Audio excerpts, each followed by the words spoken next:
Hello भाइयों, मैं हूं खालिद। आज की इस वीडियो में मैं बात करने वाला हूं फोर्ड के बारे में। क्या फोर्ड इंडिया वापस आ रही है? और फोर्ड ने हाल ही में अपनी थाईलैंड के अंदर न्यू एवरेस्ट लॉन्च कर दी है 2025 मॉडल।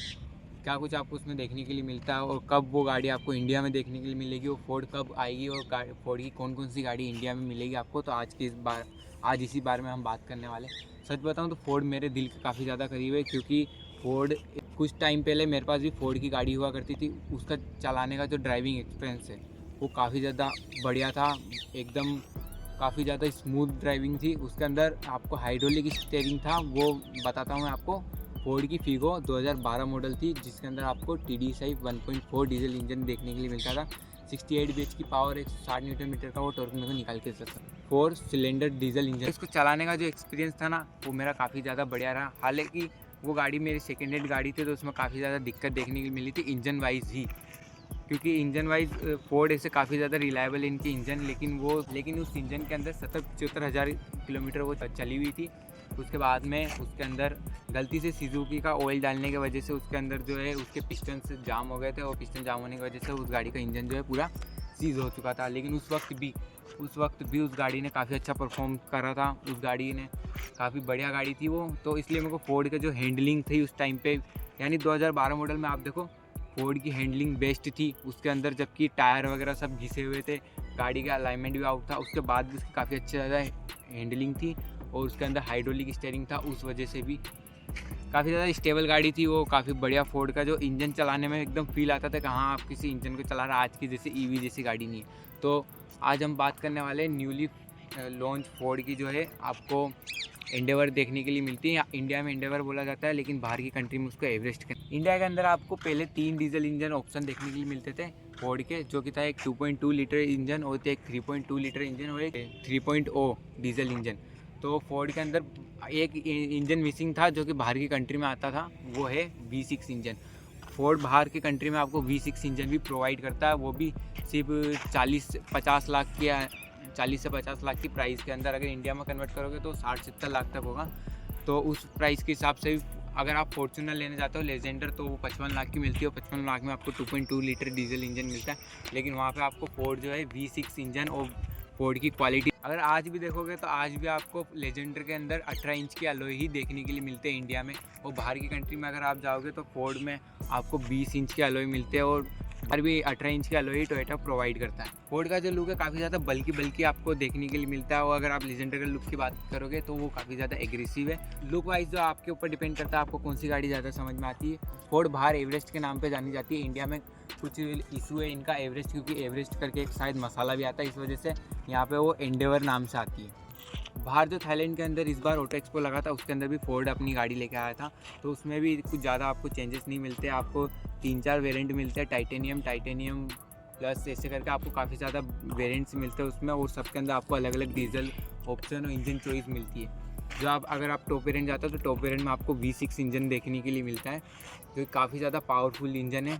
V6 के अंदर आपको 3000 सीसी का इंजन देखने के लिए मिलता है, जो कि आपको 250 bhp की पावर और 600 न्यूटन मीटर का टॉर्क निकाल के देता है। इसके अंदर आपको 10 स्पीड का जो ऑटोमेटिक गियर बॉक्स देखने के लिए मिलता है, और ये गाड़ी आपको 4 व्हील ड्राइव मिलती है। वहीं आप लेजेंडर से कंपेयर करो तो लेजेंडर में आपको 55 लाख रुपये देने के बाद भी आपको 2.8 लीटर का डीजल इंजन मिलता है, जो कि आपको 201 bhp की पावर और 500 न्यूटन मीटर का टॉर्क निकाल के देता है।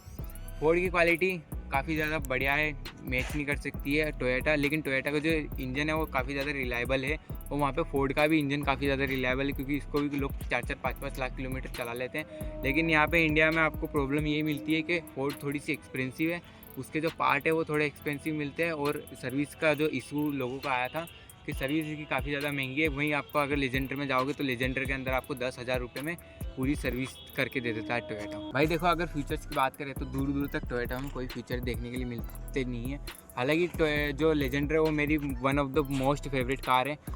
ज़रूरत के सारे फीचर मिलते हैं, लेकिन फोर्ड के अंदर आपको पेनारोमिक सनरूफ के साथ में ऑटो फोल्ड मिरर मिलता है। कनेक्टेड फीचर्स भी थोड़े बहुत मिलते हैं, ब्लाइंड स्पॉट डिटेक्टेड भी फीचर, ऐसे काफ़ी ज़्यादा फीचर मिलते हैं। और बड़ी screen, ventilated seats, heated seats, even आपको जो पीछे की सीट है वो भी इलेक्ट्रॉनिक मिलती है। मतलब अगर आप टोयोटा में देखते हो तो आपको क्या करना पड़ता है कि सीट को, पीछे वाली सीट को अगर थर्ड रो में आप जाते हो, थर्ड रो को आप करते हो तो अगर उसको अगर उसके लिए आपको जो है एक बेल्ट से मिलती है, एक हुक सा मिलता है जिसको आपको हुक में सीट्स को टांगना पड़ता है। लेकिन वहाँ पे आपको अगर फोर्ड में जाओगे तो फोर्ड में आपको पीछे की तरफ 2 बटन देखने को मिलेंगे, जिससे जो ऑटोमेटिक सारी जो सीट्स है आपकी नीचे लेट जाएगी और आपके पास काफ़ी ज़्यादा बूट स्पेस होगा भाई। और इसी प्राइस में आपको एक और कमाल का फीचर देखने के लिए मिलता है, जो कि पैरेलल पार्किंग।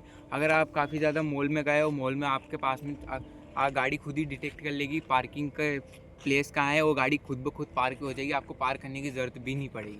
इवन भाई जो की है कार की, उस की के अंदर भी आपको इतने सारे फीचर देखने को मिलते हैं जो कि पूरे टोयोटा की गाड़ी के अंदर फीचर नहीं होंगे, उतने से आपको एक छोटी सी की में देखने के लिए मिल जाते हैं। बेसिकली जब हम गाड़ी लेने जाते हैं तो हमारे पास में 2 की मिलती है, एक रहती है हमारी प्राइमरी, एक सेकेंडरी।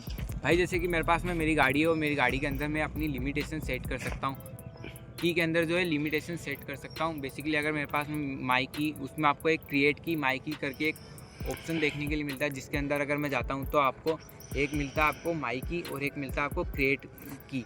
तो उसके अंदर जो है माई की होगी मेरी एडमिन, उसके अंदर मैं जब भी वो की, अगर मैं उस की से मेरी गाड़ी को स्टार्ट करूँगा तो मेरे पास में पूरा पोटेंशियल होगा, मैं गाड़ी को कितनी भी स्पीड पे भगा सकता हूँ, मैं गाड़ी में कितनी भी तेज़ आवाज़ से गाने सुन सकता हूँ, मैं इसमें ECS on off, traction control on off कर सकता हूँ। लेकिन अगर मान लो मेरा भाई है छोटा, उसको मैं गाड़ी दे रहा हूँ और मैं चाहता हूँ, या फिर मैं रिश्तेदार को गाड़ी दे रहा हूँ और अगर मैं चाहता हूँ कि वो ज़्यादा हाई स्पीड पे ना चलाए, गाड़ी के अंदर ज़्यादा तेज़ आवाज़ से गाने नहीं सुने और उसके जो ट्रैक्शन कंट्रोल है उससे ECU से छेड़छाड़ ना करें, तो उसमें लिमिटेशन लगा सकता हूँ कि ये गाड़ी 100 से ऊपर नहीं जाएगी, 110 से ऊपर नहीं जाएगी। तो जब अब होगा क्या, जब भी जो सेकेंडरी की है उस की को हम लगाएंगे तो जो मैंने उसमें लिमिटेशन सेट करी है, उस लिमिटेशन पे जो है गाड़ी एकदम पूरी चलेगी। गाड़ी ना तो टॉप स्पीड पे जाएगी, उसके मैंने जितनी सेट करी, अगर मैंने मान लो 100 किलोमीटर पर आवर की स्पीड सेट करी तो गाड़ी 100 किलोमीटर पर आवर की स्पीड पे ही जाएगी।